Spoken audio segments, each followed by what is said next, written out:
Hello everyone. सो 3 अक्टूबर को आपका LIC double एओ का पेपर है। 4 तारीख से आपका IBPS क्लर्क का पेपर है। तो ज्यादा दिन नहीं बचे हैं।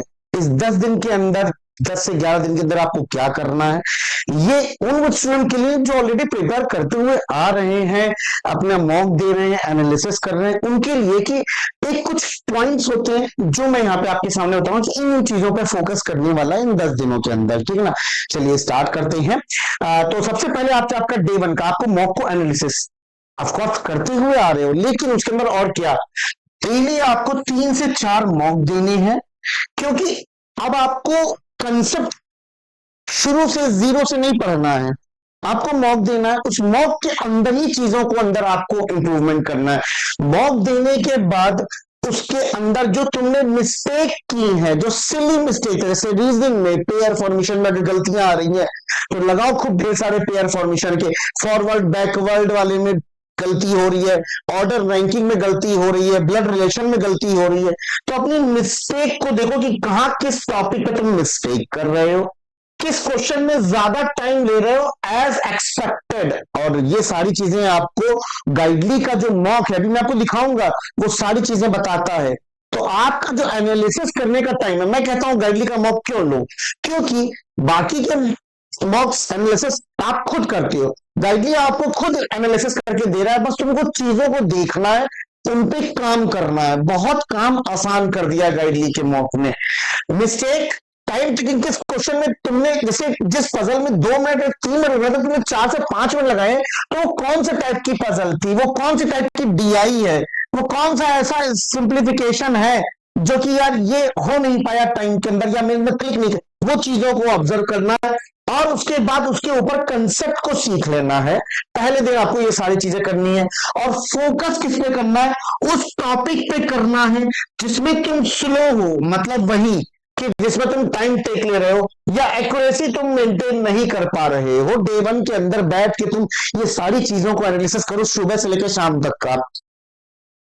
कुछ नहीं, मेंस तो अभी भूल जाओ, अब मेंस अब मत करो, अभी मेंस मत करो, अभी फोकस कर लो एप्री के लिए। ठीक है, तो इन चीजों पे काम करो कि 2 से लेकर 4 तक के बीच में आपको सेक्शन वाइज, यहां पे सेक्शन वाइज फोकस करना है, लाइक रीजनिंग, मैथ्स, इंग्लिश, तीनों पे। तो रीजनिंग पे किन किन पे चीजों पे 2 से 4 दिन आपको काम करना है।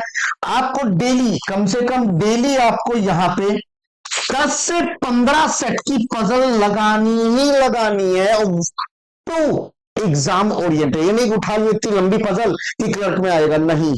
अब हमें एग्जाम लेवल की लगानी है और उसी पे ही फोकस करना है।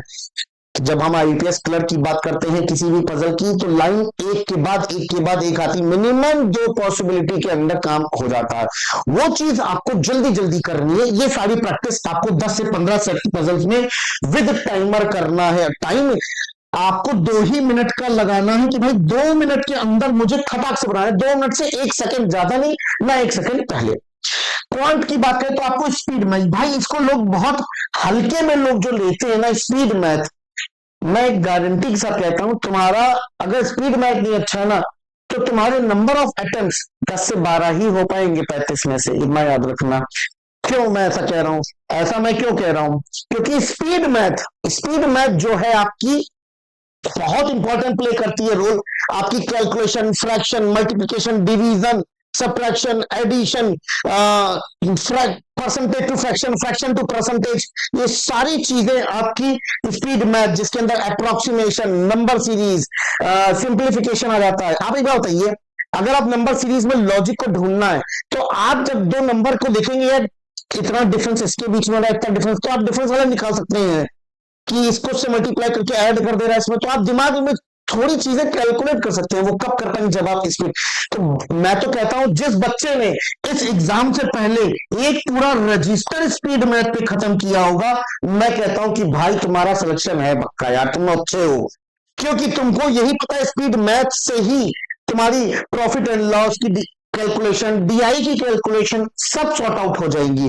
उसके बाद आपको 10 से 15 सेट DI के करने इन 2 से 4 दिन के लिए अंतर। ठीक है, अब मैं बात करता हूं आगे इंग्लिश का। RC आपको करना है, RC डेली करने, जितने कर पाओ 1 से 2 सेट, वोकैब पे और एरर डिटेक्शन पे फोकस करना है। डे 5 में मेक अ लिस्ट, किस चीज की लिस्ट बनानी है? पहले तो सबसे पहले अपने सारे डॉक्यूमेंट्स जो है, क्योंकि अब 5 दिन बचे हैं, सारे डॉक्यूमेंट्स, अगर आपके एडमिट कार्ड आउट हो जाते हैं तो आप एडमिट कार्ड डाउनलोड करके रखें, सारे डॉक्यूमेंट रखिए। प्लस अब हमें देखना है कि हम कहां कहां लैग कर रहे हैं।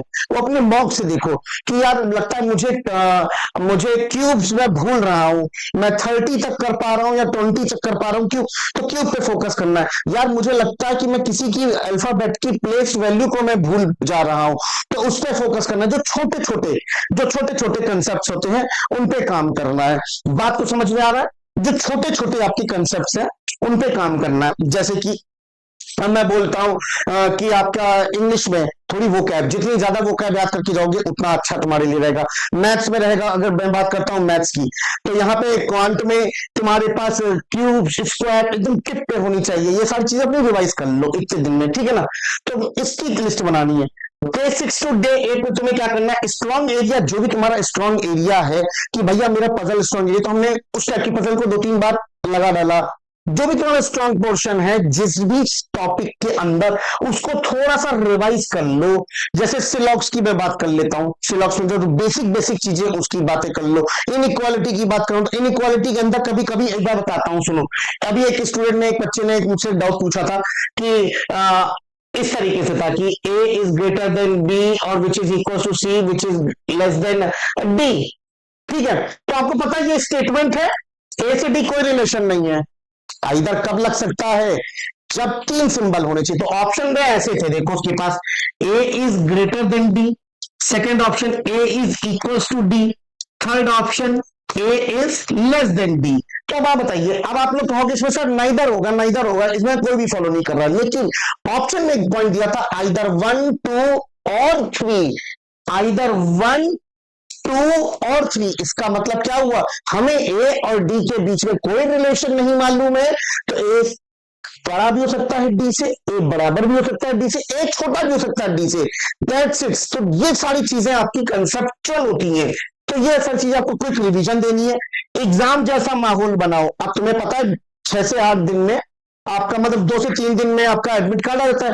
तो आपको पता होता है कि मेरी सेकंड शिफ्ट में है, सेकंड थर्ड शिफ्ट में, फोर्थ शिफ्ट में पेपर है, जिस भी शिफ्ट में पेपर है उसी शिफ्ट में हमें एक मॉक देना है। कसम खा लेना गीता पे हाथ रख के कि हमें उसी टाइम पे ही मॉक देना है। तो एग्जाम जैसा माहौल बनाओ, उसके बाद मॉक करो, मॉक अटेम्प्ट करो। मॉक अटेम्प्ट करने का तरीका तुमको पता है ही है। डे 9 से डे 10 के बीच में देखो, अब आपके पास सोना अच्छे से है, किसी भी तरीके का स्ट्रेस मत लेना, ना बॉयफ्रेंड ना गर्लफ्रेंड ना पति पत्नी से किसी से लड़ाई मत करना, शांति से रहना, अपना शांत नेचर से रहना, तभी तुम्हारा कंसंट्रेशन बन पाएगा। स्मॉल टॉपिक का क्विक रिवीजन करो, जैसे मैंने बताया, जो स्मॉल स्मॉल जो टॉपिक्स होते हैं उनका क्विक रिवीजन करो। जैसे इंग्लिश में एरर डिटेक्शन में रूल्स होते हैं, 121 रूल्स, थोड़ा सा रिवाइज कर दो। वोकैब थोड़ी सी नई नई वोकैब्स होंगी, वो देख लो। आरसी मिंट की वेबसाइट जो होती है ना, उनकी थोड़ा सा आरसी देख लो, क्योंकि कभी कभी स्टोरी आता है, कभी कभी स्टोरी नहीं आता। अब तो स्टोरी बहुत पहले आता था, अब तो नहीं आता है story based. Do not take any kind of stress. तो ये मेरा होप सो दिख रहा होगा आप सभी को। तो ये मेरा बताना आप लोगों का कर्तव्य था कि ये इन 10 दिन के अंदर, 10 से 11 दिन के अंदर आपको ये सारी चीजें करनी है। ठीक है, अब मैं बात करता हूं गाइडली के। आज जैसा कि आपको पता है कि गाइडली का 11th ईयर कंप्लीट हो चुका है, तो उसी पे ही गाइडली की एनिवर्सरी पे ही, जैसे मॉर्निंग में मीनाक्षी मैम आके आप सभी को यहाँ पे बताई थी, गाइडली का क्या legendary all in one combo. भाई देखो, ये तुम्हारे सिलेक्शन के लिए बहुत इंपॉर्टेंट है। क्यों मैं ऐसा कह रहा हूँ? क्योंकि मैं अपने कोर्स के बारे में बता सकता हूँ, मैंने मेंस भर भर के पढ़ाया है, और 150 रुपए में, यार 150 रुपए में तुमको सारे मेंस के बैच मिल रहे हैं। सोचो, अभी तुम्हारे पास आईबीपीएस क्लर्क मेंस आने वाला है, आईबीपीएस क्लर्क आने वाला है, एसबीआई क्लर्क मेंस आने वाला है, एलआईसी डब्ल्यू मेंस आने वाला है, RRB PO mains, RRB clerk mains, अरे लगातार मेंस की एग्जाम्स होने वाले हैं सब तक। बात है जी। तो तुम्हें ये सारी चीजें, तुम्हारे लिए मेंस का बॉस है, रीजनिंग का महापैक, क्या क्या मिल रहा है देखो। मेंस के बॉस के अंदर तुम्हें मैम के सारे बैच मिल रहे हैं, ₹75 में, ₹150 में। रीजनिंग के कितने बैच हैं? तेजस जो अभी करंट है, लाइव चल रहा है, रफ्तार 1.0, रीजनिंग का mains crash, mains cracker, mains miscellaneous, mains reasoning, 1 2 3 4 4 batch mains के एज इट इज तुमको दे रहे हैं ₹150 में। यूनिक कंटेंट रहेगा, जबरदस्त क्वेश्चन रहेंगे। मतलब मैं कहता हूं कि यार मत छोड़ो इस ऑफर को। 150 150 ₹300 तुम्हारे ये हो गए। इंग्लिश जीए का कोर्स 699 में है, जैसा कि आपको पता है। इंग्लिश का भी पैकेज, सारे पैकेज आपके सामने यहाँ पे मिल रहे हैं। बंडल पीड में जाएंगे तो आप इंग्लिश मास्टरी कोर्स, साथ ही साथ अगर आप मॉक टेस्ट देखिए, मैं कहता हूं ना मॉक टेस्ट क्यों क्यों मैंने इसका रीजन आपको भी दिया था जब मैंने इस वीडियो को शुरू किया, तो मैंने कहा कि गाइडली के मॉक क्यों मैं कहता हूं कि ले लो। गाइडली के मॉक इसलिए कहता हूं, रुक जाओ ये आपको दिखा देता हूं। इंश्योरेंस में मैंने अभी LIC डबल एओ का मैंने अभी हाल ही में एक मॉक दिया था, तो उसको एनालिसिस इसमें दिया होगा। थोड़ा सा भी ये साइट स्लो चल रही है क्या? हाँ, रिलोड हो जा, रुक जाओ, देखिए इसमें कहीं दिया हुआ है क्या? नहीं, हाँ देख लेते हैं। इंश्योरेंस LIC डबल एओ, हाँ आया LIC डबल एओ का मॉक टेस्ट। एक सेकंड, मैंने ये वाला दिया था मॉक आप लोगों को। अब देखो यहाँ पे मैं क्यों कहता कि एनालिसिस, देखो मैंने मेरे स्कोर इतने आए, अटेम्प्ट इतने, करेक्ट इतने, इनकरेक्ट इतने, स्किप इतने, अनसीन मैंने फिर सर यूटिलाइज टाइम मैंने इतना यूटिलाइज किया, 15 मिनट में मैंने 24 मार्क्स लाए हैं, ये समझिए। अच्छा, इसको और इंप्रूव करना है मुझे। वेस्ट कितना टाइम किया गया? 4 मिनट। इस वेस्ट टाइम को कम करना है, इस वेस्ट टाइम को कम करना है। यहाँ एक्यूरेसी इतनी आई थी, ये दिया हुआ है, और नीचे आएंगे तो मेरी स्ट्रेंथ और मेरी वीकनेस क्या क्या है, मैं उस पर काम करूंगा। देखो वीकनेस में मैं अगर बात करूं तो यहाँ पे एक सेकेंड, हाँ स्ट्रेंथ पे काम करूं तो मैंने किस किस को, देखो स्ट्रेंथ मेरी ये सारी चीजें हैं, ठीक। मैं वीकनेस पे काम करूं तो मेरी बॉक्स बेस्ड पजल पे मुझे काम करना है, मंथ बेस्ड पजल में मुझे टाइम कर लगा था, काम करना है। बाकी ये लाइन ग्राफ एंड ऑल मैंने किए ही नहीं थे, ठीक है ना। उसके बाद मुझे क्वेश्चन सिलेक्शन, हमारा क्वेश्चन सिलेक्शन क्या ऑर्डर है, योर क्वेश्चन सिलेक्शन ऑर्डर क्या था। मैंने क्योंकि LIC डबल का था तो मैंने क्या किया था, मैंने 1 से लेके 30 तक जो आते जा रहे थे बस उनको उड़ाते चला जाता। यही काम आपको क्लर्क में भी करना है, जो आएगा वो उड़ाते हुए चलना है।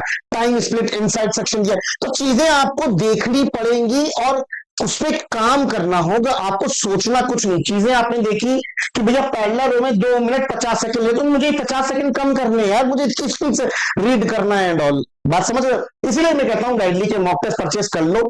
175 रुपीज में 9 मंथ की वैलिडिटी के साथ मिल रहा है। कोड लगा लेना B12 coupon code, that's it, ठीक है ना। तो ये सारी चीजें हैं आपको, बाकी डिटेल के लिए आप मीनाक्षी मैम का वीडियो देख सकते हैं, ठीक है ना। चलिए bye, take care and have a nice day.